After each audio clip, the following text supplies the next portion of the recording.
Vamos falar hoje sobre autocuidado e culpa, né? Como é que a gente equilibra isso sem se sentir errada? E o meu objetivo aqui é falar com você, mãe atípica, para que você saiba que é possível se cuidar, né, sem carregar culpa, entendendo esse sentimento, né, e aprendendo a manejá-lo da forma mais saudável no dia a dia. Mas essa parece ser uma questão não só para mães atípicas, para as mães típicas também, né? Porque tem aquela frase que diz: nasce uma criança, nasce uma culpa na mãe, né? Então, nós já viemos culturalmente com uma culpa por qualquer coisa, como sendo algo já colocado nas nossas vidas, né? Então, eu tenho várias histórias de culpa, né? Então, eu, como você, mãe atípica, nós temos um pouco mais de situações que a gente se depara, que nos fazem sentir culpa. Eu sentia culpa quando a minha filha nasceu, porque ela nasceu atípica. Eu sentia culpa porque eu não conseguia, eu achava que não conseguia dar atenção ao meu outro filho, quando a minha filha, enfim, nasceu, quando eu estava me ajustando. Eu sentia culpa por deixar meu relacionamento de lado, eu sentia culpa porque eu não conseguia mais fazer as mesmas coisas de antes, eu não tinha tempo para mim. Eu sentia culpa por não amamentar exclusivamente. Ela era muito magrinha, mas ela amamentava e eu complementava. Eu sentia culpa porque talvez ela não fizesse todas as terapias do mundo para o desenvolvimento dela agora. Eu sentia culpa porque eu não conseguia me organizar como pessoa para os outros aspectos da minha vida que eu tinha estava tentando dar conta da maternidade, que me demandava muito tempo, e eu não conseguia dar conta das outras coisas. Eu pensava, muitas vezes, quando eu estava saindo ou fazendo algumas coisas, nas poucas vezes que eu fazia, eu pensava assim: Fernanda, você deveria estar com sua filha. Olha só, ela é atípica, hein? Ou ainda, você, quando assim, nas raríssimas vezes que eu fazia alguma coisa, você não deveria estar se divertindo, porque isso daí está errado. Você tem que pagar o preço da culpa por ter tido uma filha atípica ou qualquer coisa do gênero, como se isso fosse culpa, né? E essa leitura de você não pode fazer isso por causa daquilo, por muito tempo ela assombrou a minha vida, de fato. Eu vivia com muita culpa por muitas coisas, culpas que eu não nem sabia, mas enfim, elas existiam na minha vida de maneira muito presente e me ditavam padrões e modos operandi, modos de agir, que eu, obviamente, estruturava a partir desse fantasma de culpa que existia na minha vida. Então, eu tinha que agir de uma forma muito rígida comigo, por causa dessa culpa que eu carregava. Então, isso, por muito tempo, veio permeando, veio na minha vida, e de maneira muito, às vezes de maneira muito sutil, ou outras vezes de uma maneira muito escancarada, e eu me sentia aprisionada nessa culpa, sem conseguir sair disso. Por um tempo eu não enxergava, depois eu passei a enxergar, mas mesmo enxergando eu não conseguia sair dela. Então eu me via aprisionada naquele ciclo de culpa, e cada vez mais culpa, e presa dentro de mim, porque eu não conseguia sair disso, né. Então eu queria perguntar, você você que está me ouvindo, por acaso já sentiu alguma culpa por fazer alguma coisa que te fazia bem? Eu imagino que essa resposta seja talvez um sonoro sim, um envergonhado sim, ou uma resposta interna aqui na cabeça sim. Sou capaz de apostar isso, né. Então, a culpa, como diria Freud, o pai da psicanálise, ele tem uma frase que ele diz que a grande questão que nunca foi respondida, que ele não foi capaz de responder, apesar dos 30 anos de pesquisa sobre a alma feminina, é: "O que que uma mulher quer?", né. E isso também é uma coisa muito que vem muitas vezes em relacionamentos, que as pessoas falam dessa questão, que a gente não entende as mulheres, os homens são entendidos, as mulheres não são entendidas, enfim. Mas, ao longo da história, a sociedade, ela criou a ideia de que mulher, principalmente mãe, nunca pode e deve querer nada além dos filhos. Se a gente dá um passo adiante nisso, um passo à frente, então logo vem a culpa. Já a culpa já vem colada nisso. Então, existem muitas histórias de pessoas que, quando começam que têm filhos atípicos ou que não têm filhos atípicos e que começam a viver uma vida, tentar encontrar um equilíbrio entre viver a vida de mãe dedicada, atípica, e fazer tudo o que tem que fazer e não negligenciar o seu filho e tentar encontrar um espaço para ela, vem aquela ideia de que ser mãe é se anular e eu não estou sendo uma boa mãe, e aí você fica com essa crença entre se eu fizer algo para mim, eu não estou sendo boa mãe para o meu filho, logo estou negligenciando ele, então não posso fazer. Então, isso, aí a moral da história é que a culpa materna, ela não vem do que fazemos, mas sim do que acreditamos que a gente deve fazer, que era o que eu achava. Eu achava que eu devia seguir normas que eu mesma estabeleci, né, dentro de padrões cada vez mais rigorosos, que me puniam pela culpa que eu sentia por tantas coisas que eu nem conseguia descrever. Então, assim eu vivia dentro desse padrão que eu mesma criei.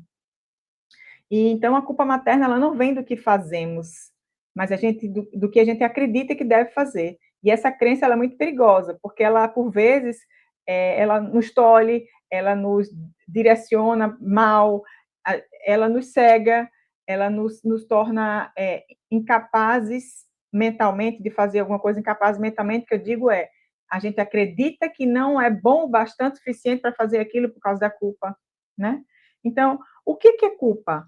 A culpa é um sentimento que surge quando a gente acredita que fez algo errado ou que a gente desvia do que é certo, né? Então, a gente, desde pequeno, aprende esse conceito de culpa, como se algo entre algo que a gente faz errado ou que a gente desvia do que é certo. Ok, mas no caso das mães, essa regra é assim: uma boa mãe se doa completamente, né? E essa premissa ela é muito forte. E se doar completamente, isso aí nesse discurso está incluído o seguinte: se doar completamente quer dizer a sua vida enquanto mãe, ela vai junto nesse completamente. Então, a vida de uma mãe atípica que já tem pouco tempo para ela, porque o tempo é dedicado para alguém, né, que precisa dessa atenção, esse tempo que sobra para essa mãe, ele é quase nulo. E aí vem essa crença de que uma boa mãe se doa completamente, então eu fico entre a dualidade, né, entre não sou uma boa mãe porque estou tentando fazer algo para mim e não posso negligenciar o meu filho. Então, será que essa regra ela faz sentido para todo mundo? Será que isso é legal? Né? Será que isso faz sentido de que uma boa mãe se doa completamente para a família, para os filhos e para ela, né?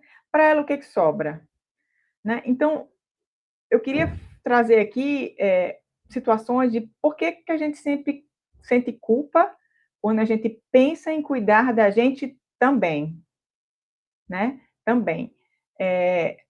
Tem o condicionamento social. A gente cresce ouvindo que a mãe que se cuida, ela não está sendo mãe de verdade. Uma mãe que se cuida, ela tem que ser 100% para os filhos, para o marido, para casa, para a família. Hoje em dia, a mulher ela consegue ter um espaço, ainda bem, na questão do trabalho, muito aberto às custas de muitas batalhas, mas a mulher hoje ela tem esse espaço, né, do seu trabalho, a profissional, que é uma coisa que a mãe atípica, por muitas vezes, é uma das primeiras coisas que ela já vai perder, porque ela vai ter que se dedicar, pelo menos no começo, ou vai ter que se adaptar à sua rotina, às questões do seu filho atípico. Muitas não perdem, mas precisam de ajustes para poder compensar esse tempo que será despendido ao cuidar de uma criança, né? Ou ajudar a quem cuide dessa criança. Então tem essa questão do condicionamento social, tem a questão de medo de julgamento, né? O que as pessoas vão pensar se eu tirar um tempo para mim, né? Como eu vou ser julgada? Como elas vão encarar esse meu tempo que eu tirei para mim mesma, né? Isso é uma coisa que a gente pensa, isso é uma crença na cabeça da gente e que a gente sustenta isso, e eu achava isso também. O que as pessoas vão pensar de mim, como mãe, como boa mãe que sou, se eu for na padaria tomar um café enquanto a minha filha está fazendo terapia. Eu tinha que ficar lá. Solidariedade é ficar aqui na clínica, na recepção da clínica, não que isso seja um problema, mas eu ficava todos os dias como culpa que sentia para que isso fosse visto, visto não, isso fosse a solidariedade que eu fazia para ela, por ela ser atípica eu estar ali. Uma outra questão importante, né, dentro dessa questão de por que a gente sente culpa quando a gente vai se cuidar, é a autoexigência. A gente quer dar conta de tudo e achamos que se a gente não tivesse 100% presente, a gente está falhando. Eu sentia isso demais. Eu queria dar conta de tudo e sentia que eu tinha que estar 100% presente em absolutamente tudo. Então, eu tinha que estar nos feedbacks das terapias, como se eu não pudesse pegar depois. Eu sentia que eu tinha que estar, próxima de tudo, tinha que estar, embora seja eu que cuide e ainda faça todas essas questões, mas querer dar conta de tudo é uma energia muito grande que a gente expende, né? E isso, essa autoexigência, vai fazendo com que a gente entre num ciclo cada vez maior de culpa, porque a gente se exige mais, se culpa, se exige mais e se culpa, e isso vai vindo e a gente vai ficando, estabelecendo aqueles padrões rígidos, vivendo cada vez, se anulando cada vez mais para dar espaço à culpa que a gente sente, né? Então, eu queria trazer uma reflexão aqui, e vocês vão me entender, porque se um pai tira um tempo para si, ele está descansando, né? Com todo o merecimento, ele está descansando. Agora, se uma mãe tira um tempo para ela está o quê? Fugindo das responsabilidades. Não é assim que a gente vê? E aí isso mostra toda a culpa que vem no que fazemos, e desse padrão que foi criado, que a gente tem que sentir culpa pelo aquilo que acontece, pelo que não acontece, mas sentir culpa. Sentir culpa, ela regula, ela espreme, ela reduz, e a gente vai vivendo uma vida e a gente vai ficando sufocada em culpa.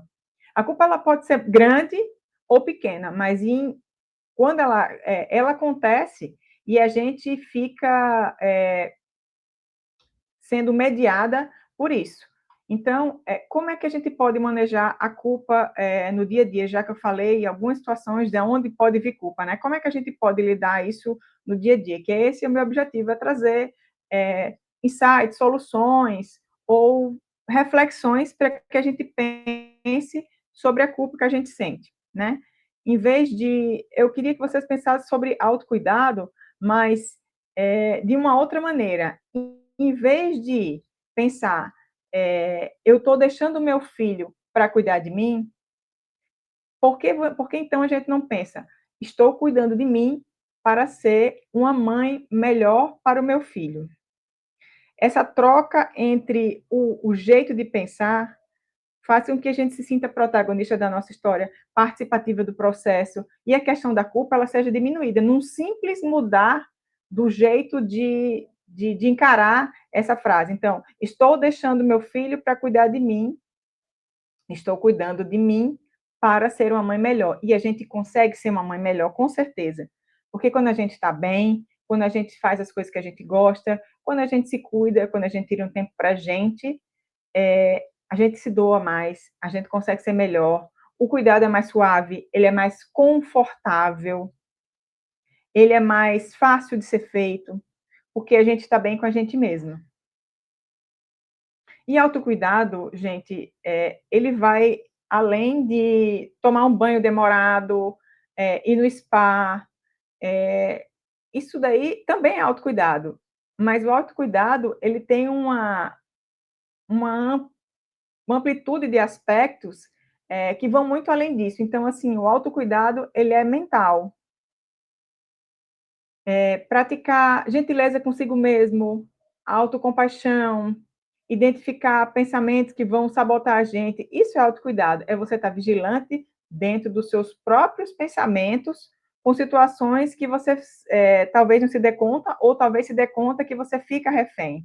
Então, autocuidado mental, autocuidado físico, movimentar o corpo, fazer atividades que sejam factíveis com a sua realidade, mas é que elas sejam feitas. O simples fato de você colocar um tênis para sair para dar para uma caminhada, e colocar uma roupa para atividades físicas, isso já denota que você escolheu algo que vai ser para você, que você está tirando aquele tempo para fazer uma atividade que você vai ficar como pessoa, né? No caso, quando eu vou fazer as minhas atividades, ali está não Fernanda mãe, não Fernanda profissional, Fernanda ela mesma, né? Então, essa questão até do colocar roupa, ela é importante. Então, fazer atividades físicas, a gente movimenta o corpo, tem substâncias que nos ajudam a melhorar o humor, neurotransmissores que vão atuar aí para melhorar o humor,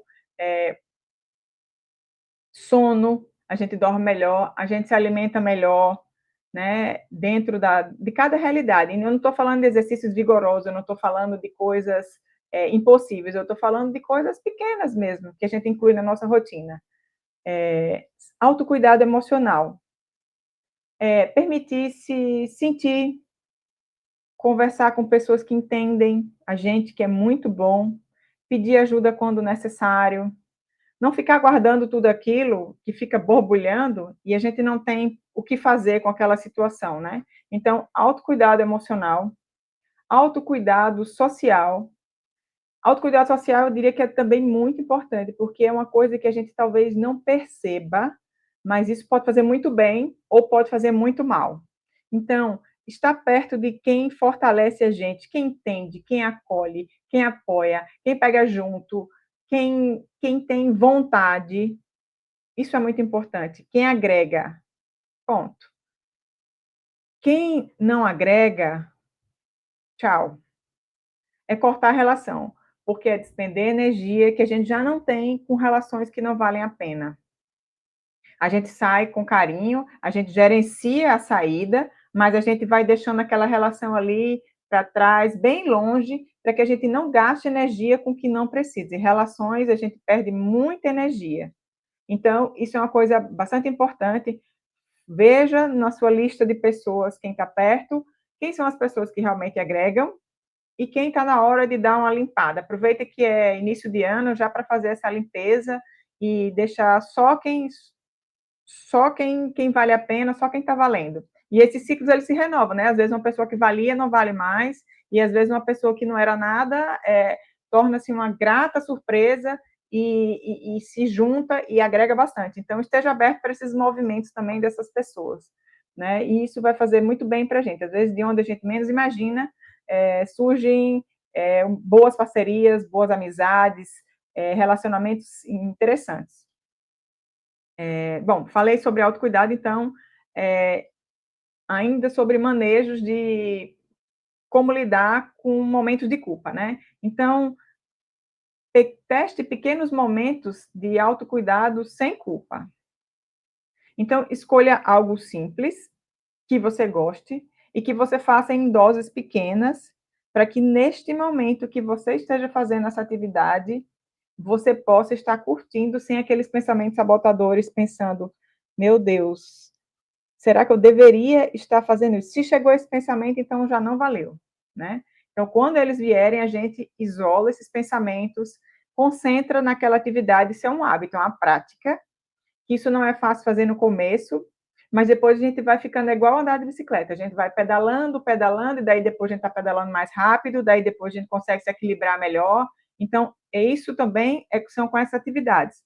Pequenas coisas, não vai inserir uma atividade muito que vai tomar bastante tempo, ou que ela vai ser muito complicada, ou que vai ser. Porque talvez nesse primeiro momento seja muito difícil inserir algo, né, dessa natureza. Talvez com o tempo você consiga inserir coisas maiores, né, movimentos maiores que você faça. Mas no início, comece com doses simples. É um café que você vai tomar, uma xícara de chá, ouvir uma música, é ler um livro, é pintar um quadro, é dançar uma música. Faça algo que te dê prazer em pequenos momentos, sem culpa. Sem culpa. Só vai valer a pena e só vai valer como atividade se você fizer sem culpa, né? Uma outra coisa em relação à questão de manejo de situações de culpa. Quando a culpa surgir, você se pergunta: se a minha melhor amiga dissesse que está culpada por 10 minutos, por tirar 10 minutos para ela, o que que eu diria para ela? Aí você pensa nessa resposta e pensa que essa resposta pode ser para você mesma. Você diria o quê? Para ela não se culpar, porque faz isso consigo mesma? Ou diria ela que ela está certa, que esses momentos são necessários, que esses momentos não são luxo, que eles são necessidade? E o que que você falaria sobre a culpa que ela sente? Então, nesse caso, você é a sua amiga que está nessa situação e que vai pedir a sua própria ajuda para se livrar desses pensamentos de culpa que você sente, né? É, uma outra atividade que pode ser feita é parar e pensar quando você estiver sentindo muita culpa, no seguinte: isso realmente prejudica meu filho? Isso realmente está prejudicando meu filho? Ou é só um padrão que eu aprendi? E eu estou vivendo presa nesse modelo que eu criei e que eu não consigo sair disso? Essa é uma pergunta interessante, importante e que vai balizar, que vai nortear quando a gente estiver fazendo alguma coisa que o pensamento vier também. Então, quando o pensamento de culpa insistir em aparecer, você traz esse pensamento sobre se isso se isso prejudica seu filho, né? Ou é só um padrão. Porque a partir do momento que você conseguir discernir o que é uma coisa e o que é outra, isso que eu te trago de novo como prática, vai ficar cada vez mais fácil, primeiro, isolar esses pensamentos, e depois fazer com que, quando ele vier, a sua resposta seja cada vez mais rápida. Não, isso aqui foi só um padrão, e quem criou fui eu. Ou não, isso aqui realmente vai prejudicar meu filho, então não faço, porque tem situações que pode acontecer isso. Mas eu lhe garanto que, na maioria das vezes, as culpas são fantasmas que a gente cria. Então, esses são padrões, na maioria das vezes, eu diria que serão padrões que a gente criou, né, e aprendeu para se punir, para se criticar, para se sabotar, dentro da culpa que a gente sente, né? Então, eu deixo aqui algumas perguntas para que a gente pense e possa refletir nos nossos dias sobre questão de culpa. Qual foi a última vez que você fez algo por você e sentiu culpa, né? Então, qual foi? E eu te pergunto mais, qual foi a última vez que você fez algo por você, né? Você sentiu culpa nesse momento ou você não sentiu culpa? Faz tanto tempo que você nem lembra qual foi a última vez que você conseguiu fazer algo para você. Se o seu filho crescesse e se anulasse por causa dos outros, você aprovaria? Então, por que que você se anula? Você já parou para pensar quais são as causas de você se anular? Ou talvez não ser você mesma dentro dos ajustes que precisam ser feitos para a maternidade atípica. A maternidade atípica, ela exige sim ajustes, ela exige sim modificações, ela exige sim é, acomodar de situações para que a gente possa não negligenciar o nosso filho, fazer o nosso melhor e ter realmente esse protagonismo na vida do filho, mas também na nossa vida, né? Então, essa questão de se anular é uma questão muito importante, porque daí é uma questão que a gente vai, né, se perdendo, não se resgata, e isso aí vai virando uma bola de neve. Mas a culpa, ela é muito parte disso. A culpa faz com que a gente se anule e que a gente se puna e que a gente deixe de falar e que a gente não tenha voz para falar as coisas que a gente acha, o que a gente quer, o que a gente pensa. Vou deixar uma outra pergunta. O que que você pode fazer hoje por 5 minutos para cuidar de você sem culpa? Qual é a atividade que você pode fazer hoje ainda que você diga, fiz isso sem culpa, né? Então, gente, a culpa, ela vai aparecer porque a gente foi ensinada a sentir culpa. A gente culturalmente foi ensinada a sentir culpa e a gente, como mãe atípica, tem culpa a mais. Então, nessa mochila que a gente carrega, tem muita culpa. Então, se você entende e localiza de onde é que essa culpa vem, você pode escolher, isso aí é uma coisa muito interessante, é a parte de escolher não deixar que ela te controle. E aí você já está num nível de protagonismo da sua vida interessante. Porque se você consegue identificar a culpa, não deixar que ela te controle, você escolhe como reagir a essa situação, né? E você pode começar pequeno. Você não precisa começar com grandes mudanças, mas você precisa começar. Então, escolha um momento do dia para fazer algo para você. Quando a culpa vier, você se lembra, você não está abandonando o seu filho e você está ensinando a ele que se cuidar é muito importante. Você pensa que isso é um aprendizado, não é só para você está deixando aprendizado para o seu filho, para o seu outro filho também, se você tiver. Mas, enfim, essa jornada atípica é uma jornada que ela é longa e ela precisa ser sustentável. E culpas, elas vão diminuindo a nossa energia para que isso se torne realmente sustentável.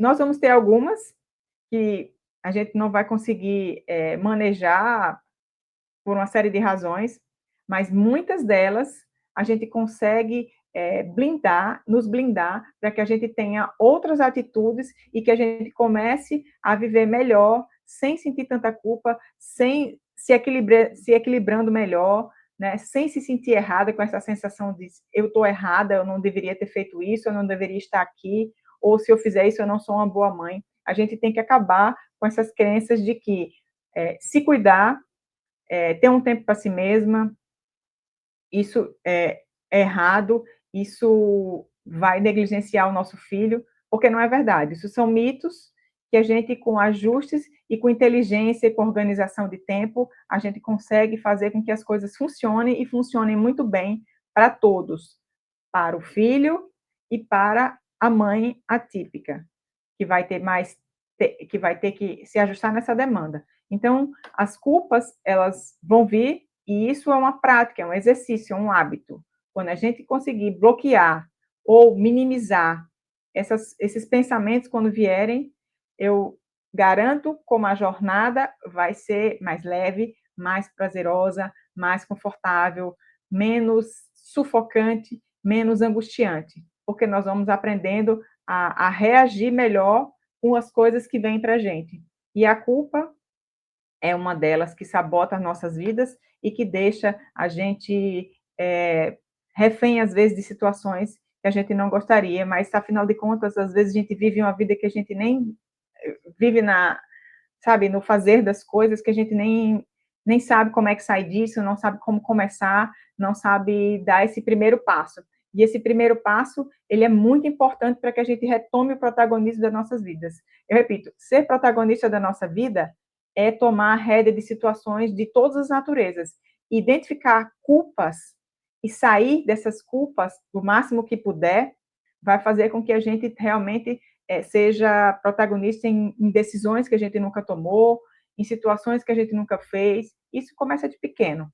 De pequeno, de passo em passo, a gente vai fazendo com que a nossa jornada fique mais confortável, que é por isso que a gente e é por isso que a gente está aqui, né, para trazer esse quanto mais leve, mais confortável, mais prazerosa vai ser a jornada atípica, melhor para todo mundo, para o filho, para a mãe, para a família, enfim. Então era isso que eu queria falar sobre culpas, espero que vocês tenham gostado. Então é isso, vou ficando por aqui, gente.